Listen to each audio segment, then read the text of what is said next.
Hello ladies and gentlemen, Nick here and welcome to my review of Doctor Who Season 22, Story 4, The Two Doctors, starring Colin Baker and Patrick Troughton as the Doctors.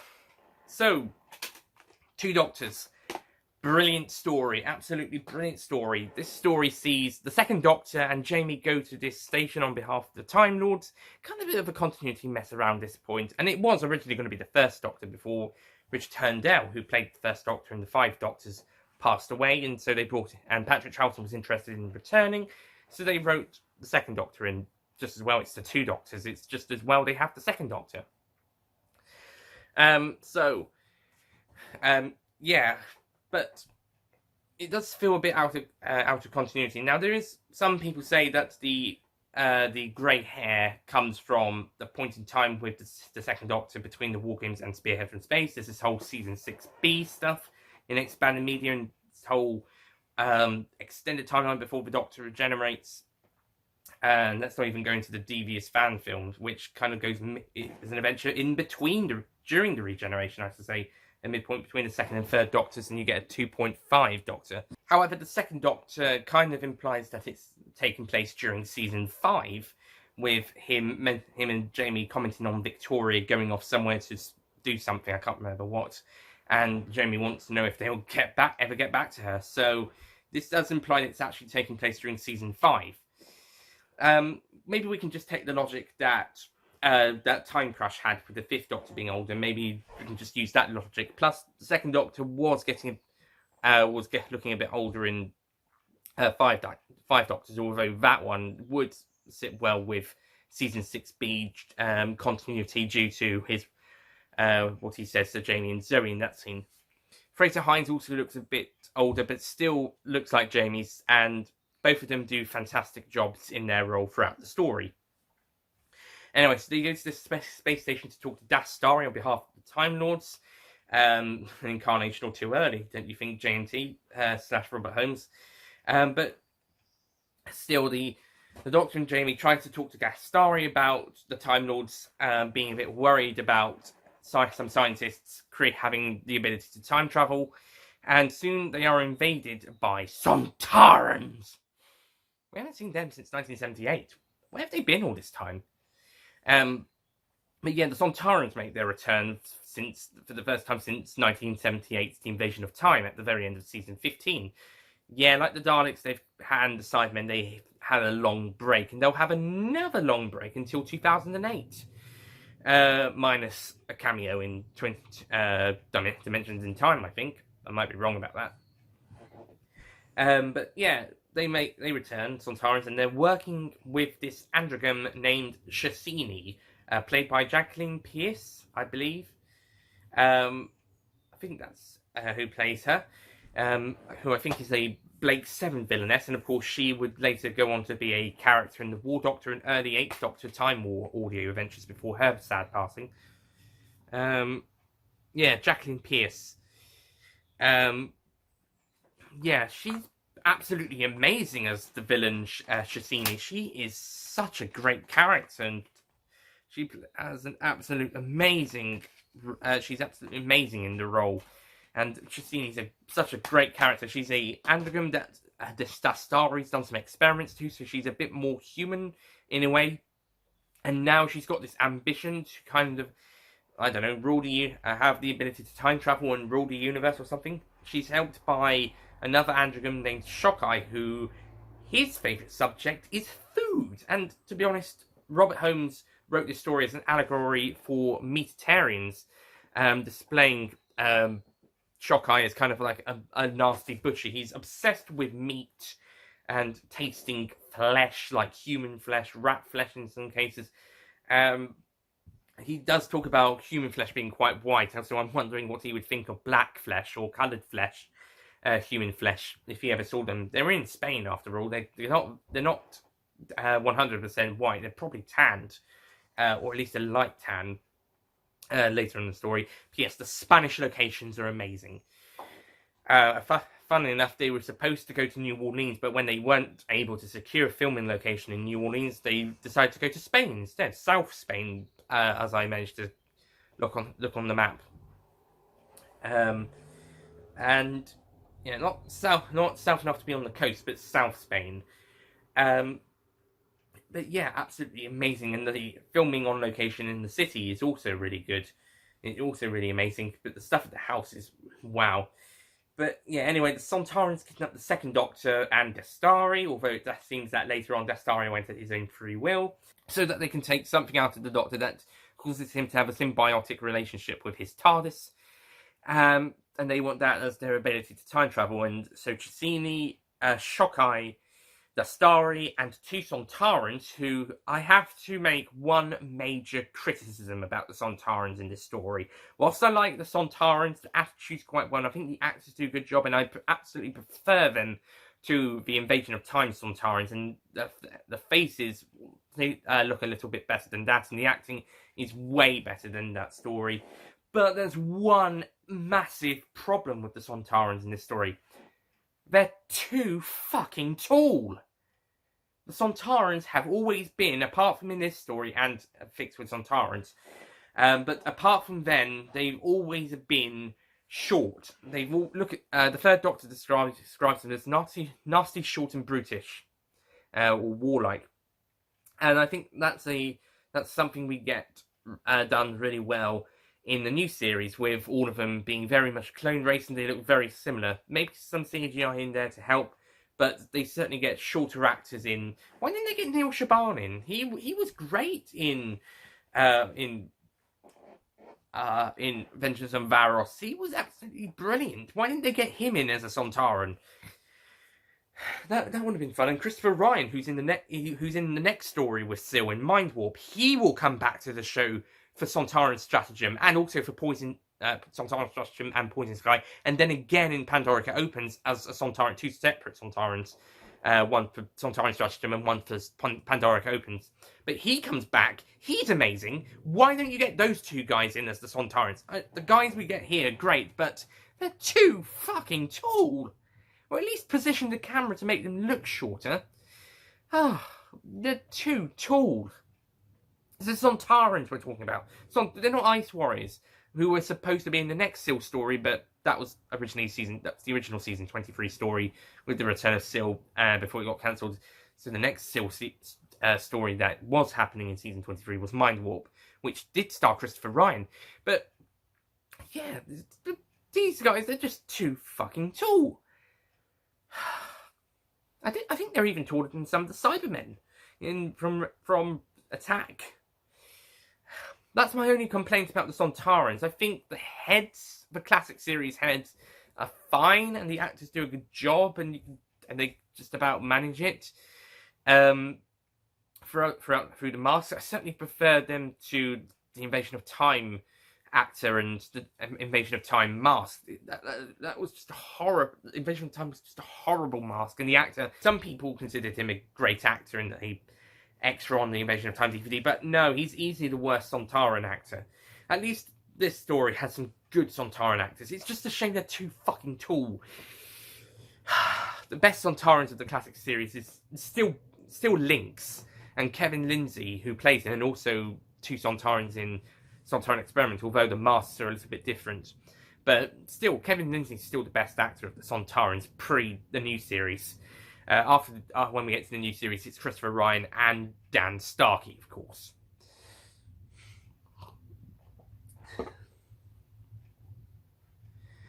Oh well, the Sontarans are used well, although they don't really have the biggest necessary in the story. I mean, apart from attacking the base, they don't really do an awful lot. The whole time travel experiment stuff is supposed to help them out in a way in their continued fight against the Rutans. One day someone's going to have to write a story about the Sontarans and the Rutans actually in a fight, as opposed to how it helps their war, how all of this helps their war. We've got to actually have a story about the war itself, or at least an origin story, unless someone's already done that. But apart from having time travel as a means to help in the war against the Rootans, they didn't really serve that much purpose to the plot. It could have just been Cecchini's idea. I mean, they're a nice addition and they're great, but they're a little unnecessary. I'm not going to completely slag them off like some haters of maybe this era may or may not do, but I certainly think that they may not have been totally necessary. I think they could have either done more to worth being in the plot, or do more with them at least, or not worry about having them. But they're still really great for what we see.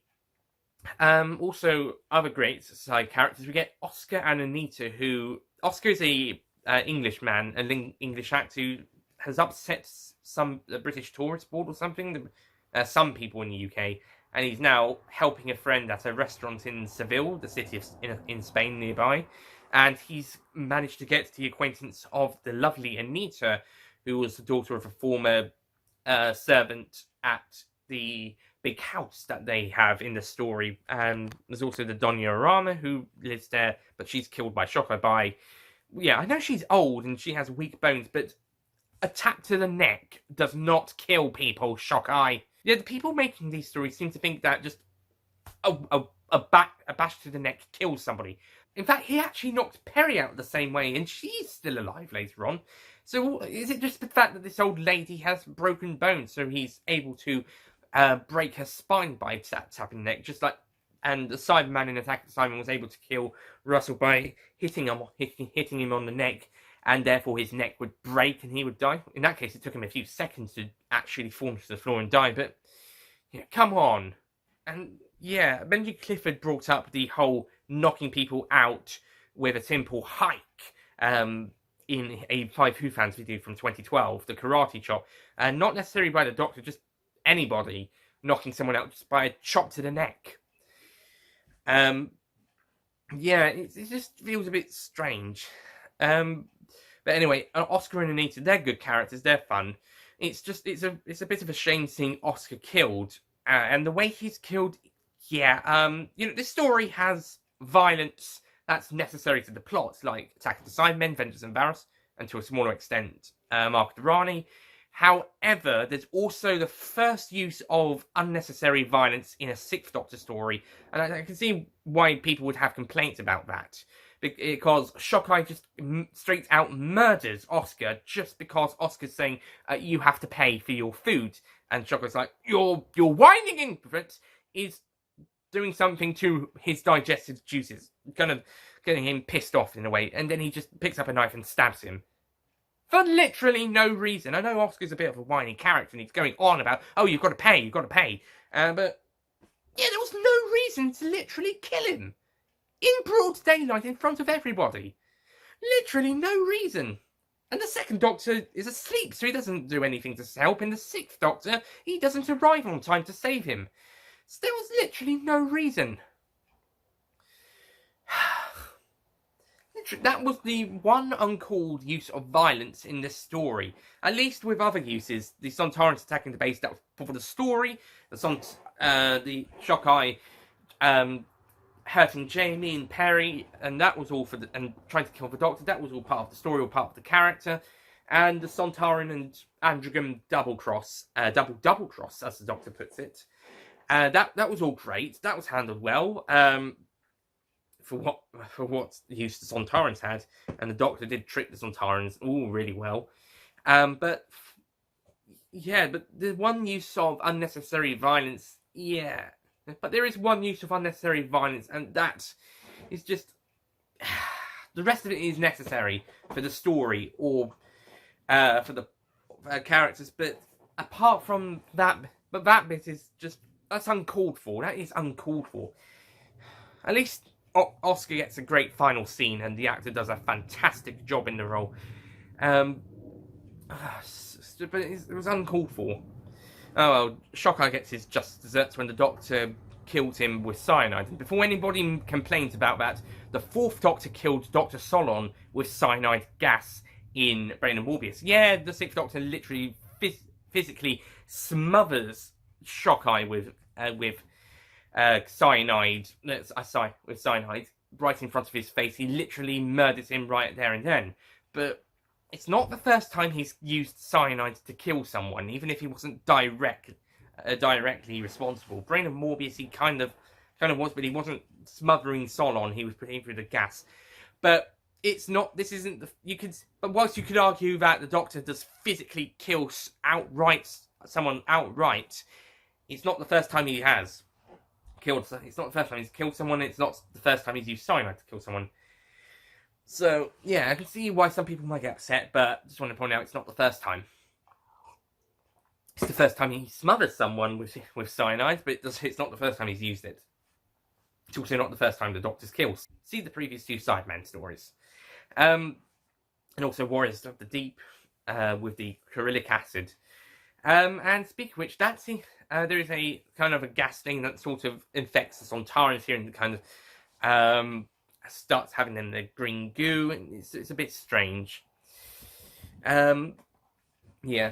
As for the acting of our main cast, Colin Baker is amazing as the Doctor, and the characters show some of his brash personality throughout the story, but he's also got his fun and energetic personality alongside with him. Still think Vengeance on Varos is his best story as a character on screen. Perry is improving as a character, and Nicola Bryant does a great job with the performance.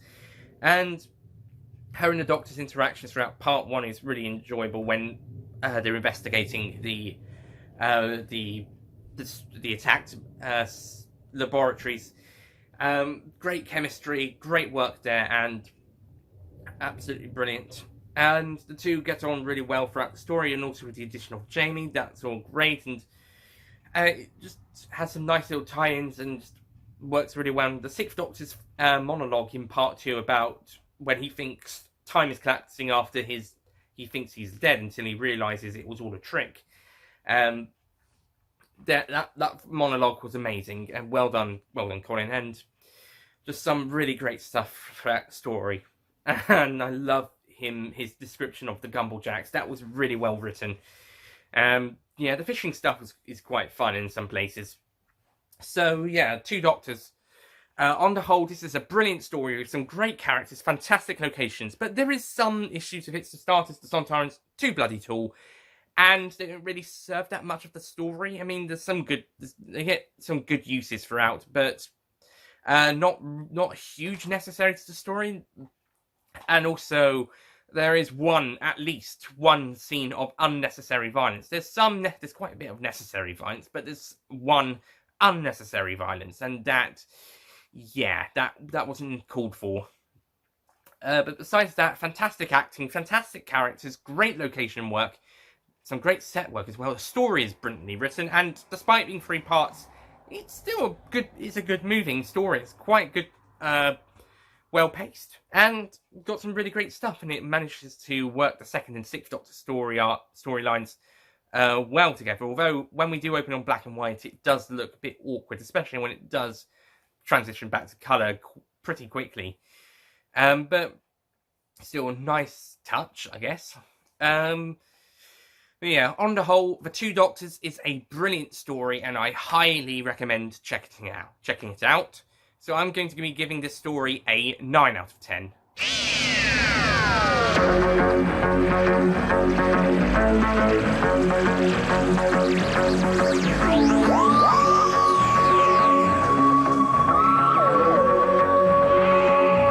Not 100% perfect, but still a really great story. Some great characters, great writing, great sets, great locations, and yeah, just absolutely a brilliant story.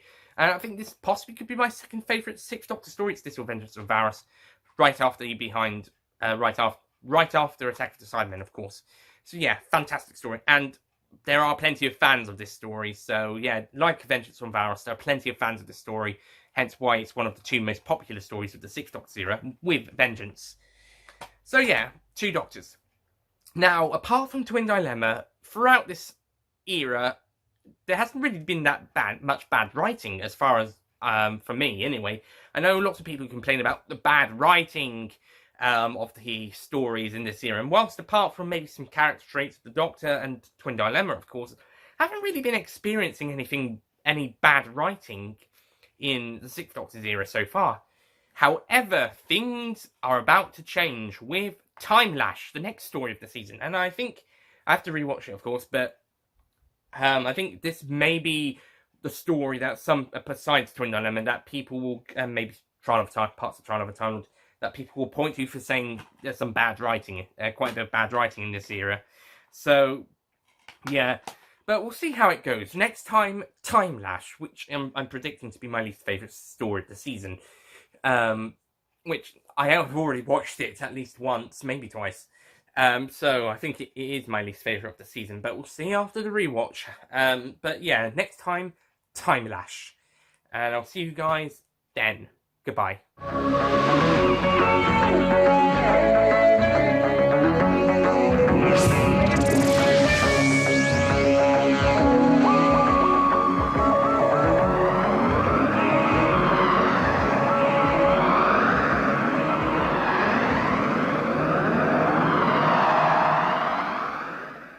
Don't forget to click below to subscribe to the official Nicholas Payne Retro YouTube channel.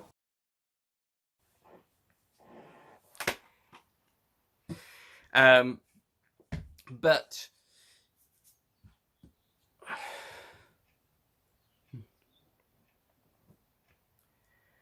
however, the story for the second to help turn the Doctor into an androgyne so that they can take out a symbiotic thing as part of that all Time Lords have, that turns out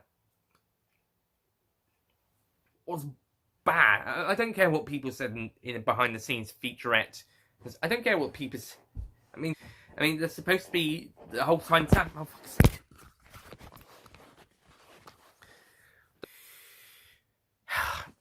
The people, the BBC, yeah, the people behind.